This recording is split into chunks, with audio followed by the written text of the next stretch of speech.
The helpless, chubby widow was forced to marry the Mafia Boss, but what he did next shocked everyone. The lawyer's office smelled like old paper and something worse: fear. Talia Winslow sat with her hands folded in her lap, staring at a marriage contract that had her name typed on it before she'd ever agreed to anything. Across the table, her late husband's brother wouldn't even look at her. "Sign it," Desmond said, "or the debt comes due, and trust me, sweetheart, you don't want to see how they collect." The door opened. A man walked in wearing a suit that cost more than her rent, and the whole room changed temperature.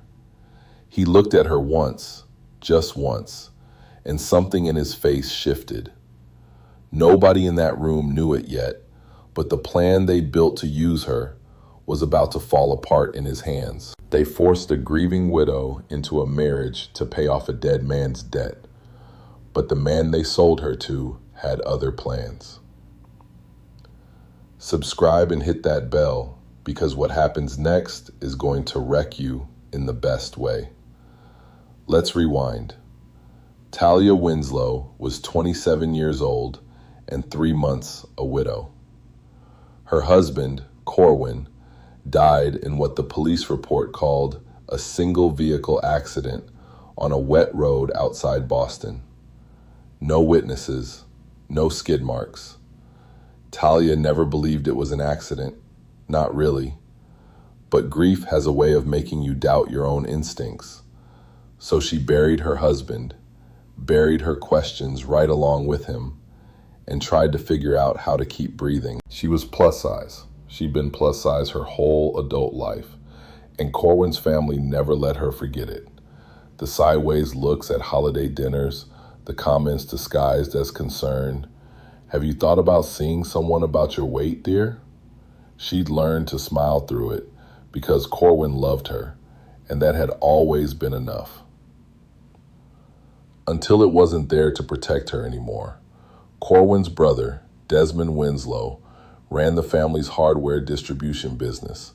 3 warehouses across Massachusetts, moderate money, but nothing that explained the man's appetite for more. 2 weeks after the funeral, Desmond showed up at Talia's door with a folder. Inside were loan documents. Corwin, apparently, owed the Cade family $500,000. Gambling debt, Desmond said. Ashton Cade doesn't forgive debts, and since Corwin was gone, the debt belonged to his widow. Talia had never seen those documents before in her life. She said so. Desmond didn't care. "You want to keep the house? You want to keep breathing easy in this city? There's one way out." He slid a second document across the table. A marriage contract. Her name. Ashton Cade's name. "The Cade family takes payment in more than money sometimes," Desmond said. "You marry into it, the debt disappears, and everybody walks away clean."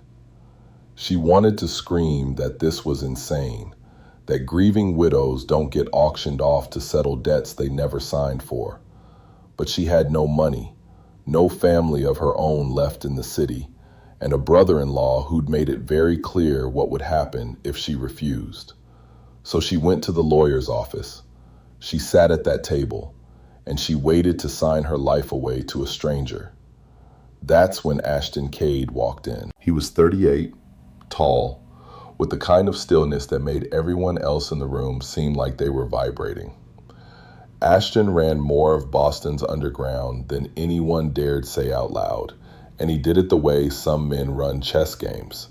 3 moves ahead, emotion nowhere in sight. He'd inherited the empire from his father at 26 and buried every soft part of himself to survive it. He looked at Talia, not the way Desmond looked at her, calculating what she was worth, not the way strangers on the street looked at her, judging what she wasn't. He looked at her like he was reading a room and she was the only honest thing in it. Her hands were shaking. Her eyes were red from crying in the car before she came in. and there was a stillness underneath all that fear that he recognized. The stillness of someone who'd already decided to survive whatever came next. "Leave us," Ashton said to Desmond. Not loud, just final. Desmond hesitated. "This is a family matter, Mr. Cade. I don't think—" "I said, leave." Desmond left. The lawyer followed a moment later, practically tripping over his own briefcase. For a moment, neither of them spoke. Talia stared down at her own hands, waiting for whatever came next. A demand, a price, some catch nobody had warned her about. Instead, Ashton reached across the table and without a word, poured her a glass of water from the pitcher no one had touched since she'd sat down. It was such a small thing. Nobody had done a small thing for her in 3 months. Ashton sat down across from Talia. He didn't touch the contract. "You don't know anything about this debt, do you?" Talia's throat tightened. "No, I never saw those papers before today." He studied her for a long moment. "I didn't think so." He slid the contract toward himself, turned it around, and read it properly for the first time. Not the summary Desmond had given his people, the actual language. His jaw tightened as he read. "This isn't a debt repayment," he said quietly. "This is a property transfer disguised as a marriage." Talia blinked. "What?" "Your husband's business, the warehouses. Once you're married into my family under this contract, ownership of Winslow Distribution transfers as part of the settlement." He looked up at her. "Your brother-in-law isn't paying off a debt, Mrs. Winslow. He's using you to hand me his brother's company and getting rid of you in the process." The room went very quiet. "I don't understand," Talia whispered. "Why would he—" "Because once the transfer completes and you're legally out of the family," Ashton said, "there's nothing stopping him from being the last Winslow standing. Sole heir, sole owner. All he needed was a signature and a stranger willing to take you off the board." He set the contract down. He picked the wrong stranger. Talia stared at him, tears finally spilling over, the exhaustion of 3 months breaking loose all at once. "So, what happens now?" Ashton stood, walked around the table, and did something she didn't expect. He knelt down to her eye level, the way you'd speak to someone standing on a ledge. "Now," he said, "you're going to sign this contract." Her stomach dropped. "But not the version they think you're signing." A faint, dangerous smile crossed his face. "We're going to give your brother-in-law exactly what he asked for, and then we're going to watch him lose everything trying to collect it." 2 days later, Talia was standing in a house she didn't recognize as her own life. Ashton's estate outside Beacon Hill, all dark wood and quiet rooms. Nothing like the cramped colonial she'd shared with Corwin. She kept waiting for the catch. Powerful men didn't just help people, not in her experience. But nobody had come to collect anything from her. Nobody had touched her. Ashton had given her a wing of the house to herself and told his staff in front of her that she wasn't to be disturbed unless she asked for something. "I don't understand you," she told him on the 3rd night, over a dinner she hadn't expected to be invited to. "There's nothing to understand," Ashton said, not looking up from his plate. "Desmond tried to use a grieving woman as a chess piece. I don't like being handed pieces I didn't ask for." "So this is about pride." He looked up then. "It's about the fact that a man let his brother die and then tried to steal that brother's widow's future in the same year. That's not business. That's rot." His voice was flat, but something underneath it burned. "I've seen what rot like that does to families. I don't let it win twice." Talia set down her fork. You think Desmond had something to do with Corwin's accident? Ashton didn't answer right away. He reached into his jacket and slid a folder across the table, the same careful, deliberate motion from the lawyer's office.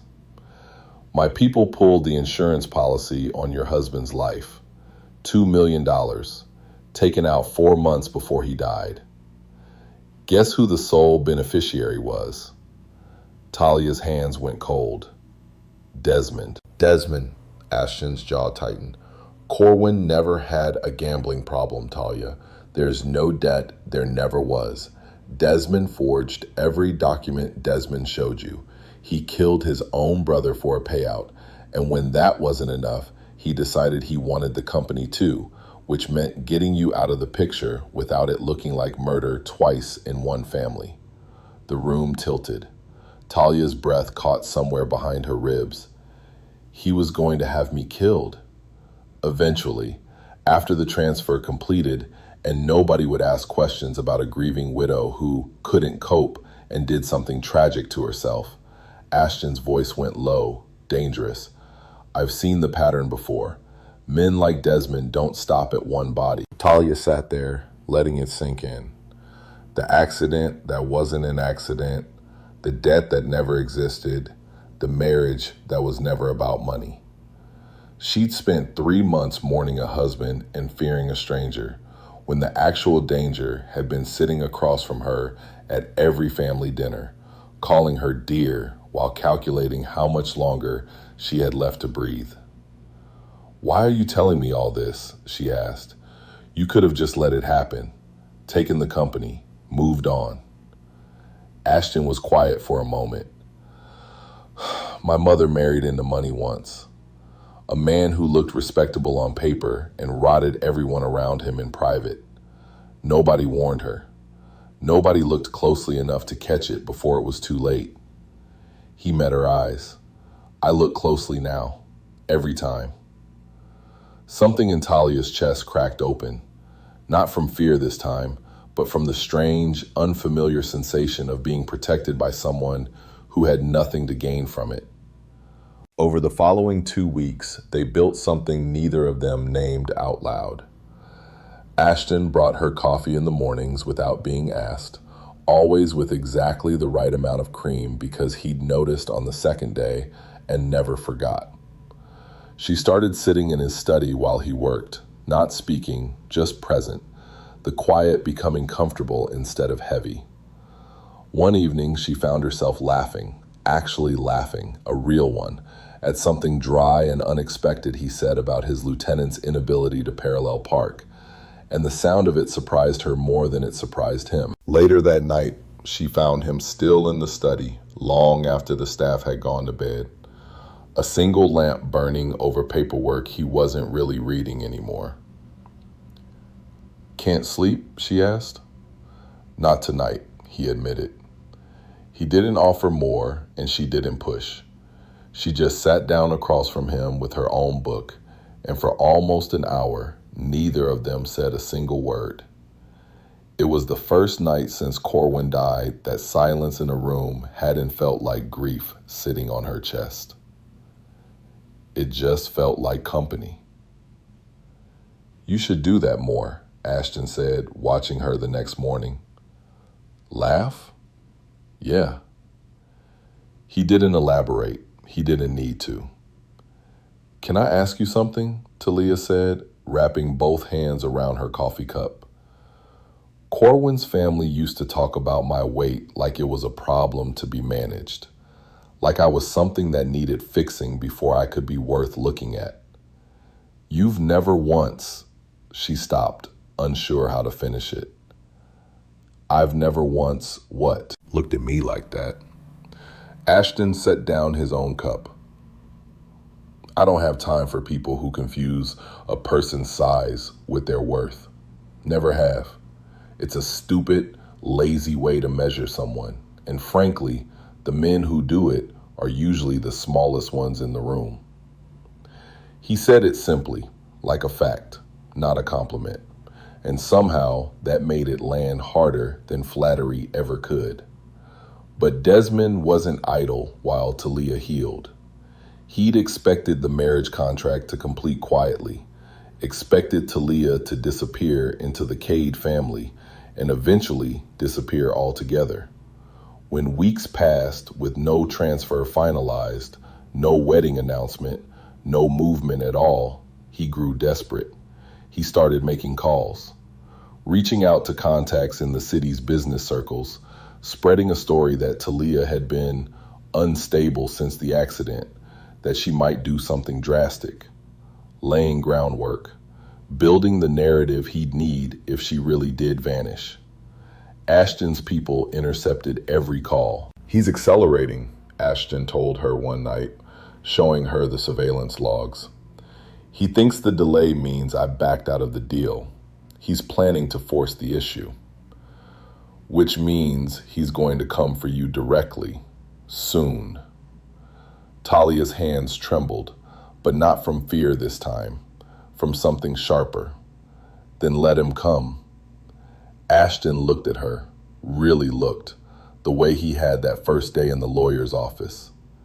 "You've changed your tune." "He killed my husband," Talia said, her voice steady in a way it had never been before.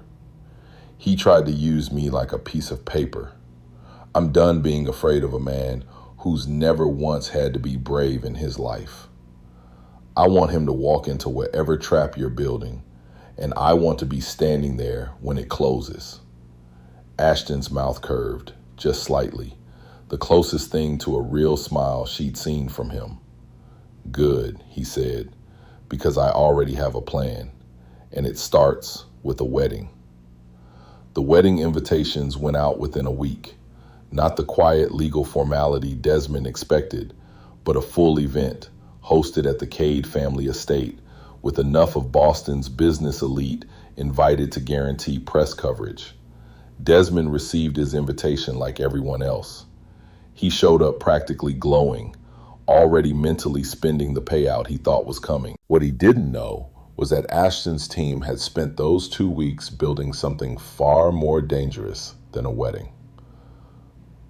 Forensic accountants had traced the $2 million insurance policy back through 3 shell accounts to a private account under Desmond's name.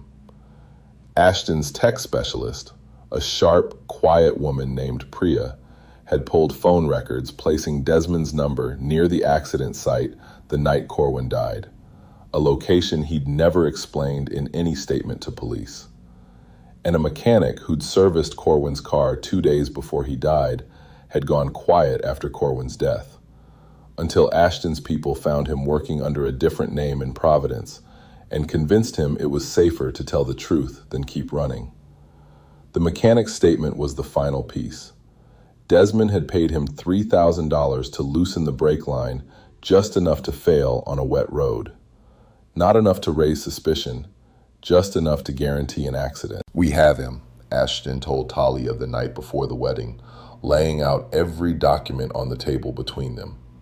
Financial fraud, insurance fraud, and enough evidence of the sabotage to hand the police a murder case they can actually win. He looked at her. "Tomorrow, in front of everyone he invited to celebrate his win, we're going to take it all away." Talia stared at the folder, at the photograph of the mechanic's signed statement, at the paper trail spelling out exactly how her husband had died and why. Her hands were steady.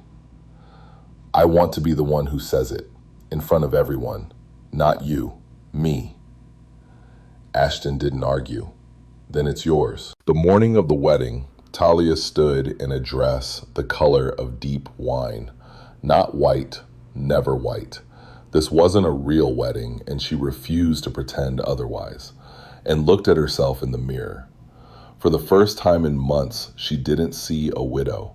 She didn't see the woman Desmond had tried to fold into paperwork and dispose of quietly. She saw someone who was about to burn down the last 3 months of her life and walk out of the fire standing upright. Her hands shook once, just before the doors opened, and she pressed them flat against the fabric of the dress until they stilled. This wasn't nerves about the wedding. There was no wedding, not really. It was 3 months of grief, finally about to have somewhere to go. The ceremony hall filled with 200 guests, business partners, city officials, a scattering of press who'd been told this was simply an important union between two respected families. Desmond sat in the front row, practically vibrating with anticipation, already rehearsing his gratitude speech for the reception. He had no idea the reception would never happen. Talia walked down the aisle on no one's arm. She'd insisted on that. Ashton waited at the altar, and when their eyes met, something passed between them that had nothing to do with the fake ceremony about to unfold. Something real, built over 2 weeks of quiet coffee and comfortable silence, now about to be tested in front of an entire room. She wasn't the woman who'd sat shaking in a lawyer's office 3 months ago. Everyone in that hall was about to find that out at the same time. The officiant began the ceremony, got through the opening remarks, and then, right as he reached the part where he'd normally ask if anyone objected to the union, Ashton raised a hand and stopped him. "Actually," Ashton said, his voice carrying easily through the silent hall, "there is something that needs to be said before we continue." Murmurs rippled through the guests. Desmond's smile faltered slightly, confusion creeping in. Talia stepped forward. Every eye in the room turned to her. Her voice, when it came, didn't shake. "3 months ago, my husband Corwin died in what everyone called an accident," she said. "I'm here today to tell you it wasn't an accident. It was murder. And the man who arranged it is sitting in the front row, expecting to inherit everything my husband built." The room erupted into gasps. Desmond shot to his feet. "This is insane. She's clearly not well. Someone get her." "Sit down, Desmond," Ashton said, and something in his tone made the entire room go still. He nodded toward the back of the hall. The doors opened. 2 Boston PD detectives walked in, flanked by Priya carrying a tablet loaded with everything they'd gathered. Desmond's face drained of color. He hadn't planned for this, not any version of this. Talia kept going, her voice steady, cutting through the shocked silence like a blade. "You took out a $2 million policy on your own brother's life 4 months before he died. You paid a mechanic $3,000 to sabotage his brakes, and when that wasn't enough, you forged a fake debt and tried to marry me off to make sure I disappeared too, so there'd be no one left standing between you and everything Corwin built." "Lies," Desmond spat, but his voice had lost its certainty. "All lies. I don't know what she's talking about." "The mechanic already talked," Ashton said calmly. "He's currently giving a full statement to the Providence field office. The phone records place you at the accident site. The forged loan documents have your fingerprints on the original drafts. Everything you built to bury your brother and steal his widow's future is sitting in a folder these detectives are holding right now." The detectives moved forward. Desmond looked around the room wildly, searching for an ally, a way out, anything, and found nothing but 200 faces staring at him in stunned, horrified silence. A few guests actually pulled their chairs back, as if distance from him might keep them from being associated with what he'd done. Nobody in that room was on his side anymore, and some part of him seemed to understand that all at once. "You don't understand what you're doing," Desmond hissed as the cups went on. "You have no idea what you're throwing away, Cade." "I know exactly what I'm doing," Ashton said, stepping beside Talia, close enough that their shoulders touched. "I'm making sure a man who murders his own family doesn't get to profit from it. That's not complicated. That's just decent." Desmond was led out of the hall in handcuffs, past every stunned guest, past the press who were now furiously typing on their phones, past the wreckage of every plan he'd built over the last 4 months. The room he'd expected to witness his triumph instead watched his complete unraveling. The story broke by evening. Every Boston news outlet ran some version of it. Local businessman arrested for murder of brother. Elaborate insurance fraud scheme exposed at staged wedding. The wedding that never actually happened became the biggest business scandal Massachusetts had seen in a decade. Winslow Distribution's board scrambled to distance themselves from Desmond within hours. Talia sat in Ashton's study that night, still in the wine-colored dress, watching the news coverage roll across the screen with a strange, hollow calm. 3 months of grief, 3 months of fear, all of it finally landing somewhere solid. The truth, spoken out loud, in front of witnesses who couldn't unhear it. "You okay?" Ashton asked, sitting across from her. "I don't know yet," Talia admitted. "I think I will be, eventually." She looked at him. "Thank you for not just taking the company and walking away, for actually looking." "I told you," Ashton said quietly. "I look closely now. Every time." The weeks that followed moved fast. Desmond was formally charged with first-degree murder, insurance fraud, and forgery. The mechanic's testimony, combined with the phone records and financial trail Ashton's people had assembled, gave prosecutors more than enough to build an airtight case. Desmond's lawyers tried to negotiate a plea. The district attorney refused, determined to make an example given the scale of the deception. The press coverage didn't fade the way Talia expected it to. If anything, it grew, not because of Desmond, but because of her. Reporters who'd shown up to cover a business scandal found themselves writing instead about the widow who'd stood in front of 200 people and refused to be quietly disappeared. Strangers messaged her. Women she'd never met told her some version of the same story. A family member who'd made them feel small, disposable, easy to talk over. She hadn't expected any of that. She wasn't sure yet what to do with it. Talia inherited full control of Winslow Distribution, legally hers as Corwin's widow, no longer threatened by a forged debt or a fabricated marriage contract. She could have sold it, walked away with the money, disappeared somewhere quiet to rebuild her life far from Boston and every memory the city held. Instead, she showed up at the warehouses herself, introduced herself to employees who'd spent months wondering what would happen to their jobs, and told them the company wasn't going anywhere. She also did something nobody expected. She used part of the company's resources to launch a small fund, quietly, without press attention, for women navigating predatory family situations after losing a spouse.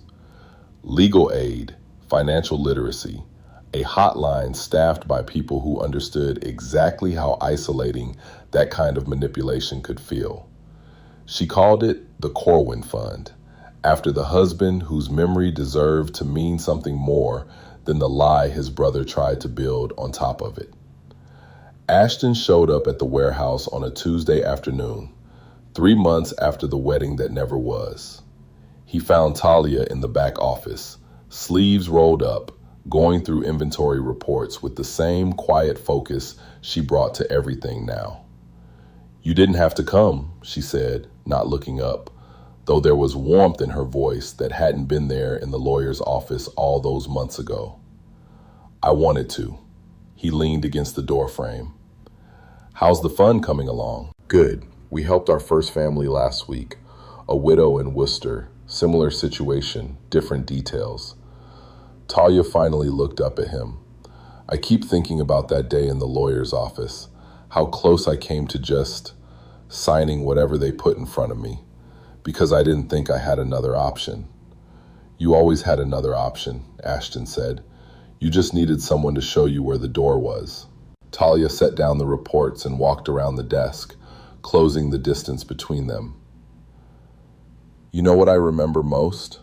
Not the wedding, not the detectives, not Desmond's face when it all fell apart. She paused.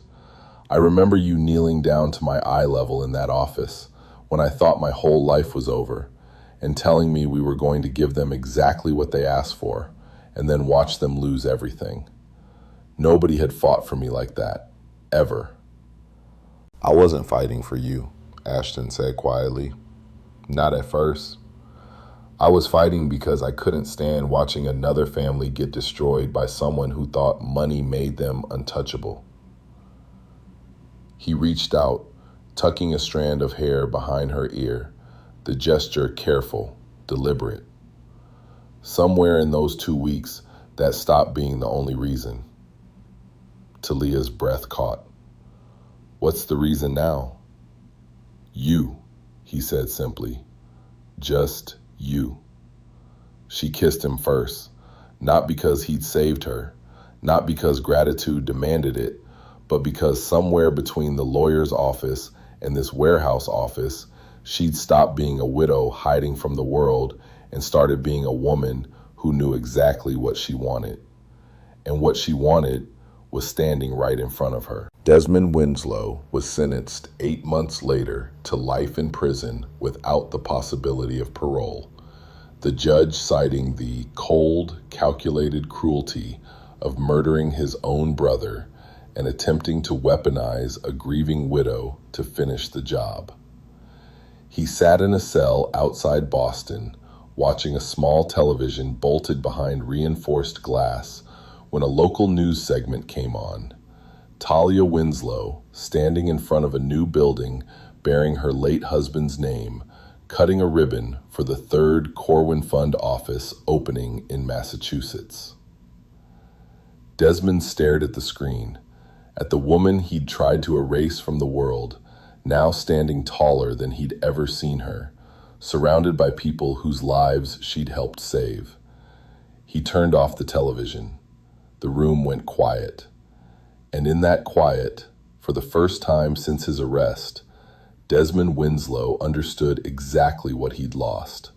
Not the money, not the company, not his freedom. He'd lost the chance to ever be anything other than the man who tried to erase a woman the world had already underestimated once too often. If this story hit you somewhere real, let it. Drop a comment and tell us where you're watching from tonight. Share this with somebody who needs a reminder that being underestimated isn't the same as being weak. Subscribe, hit that bell, and we'll see you in the next one. Because trust me, it's already coming, and it's going to hit just as hard.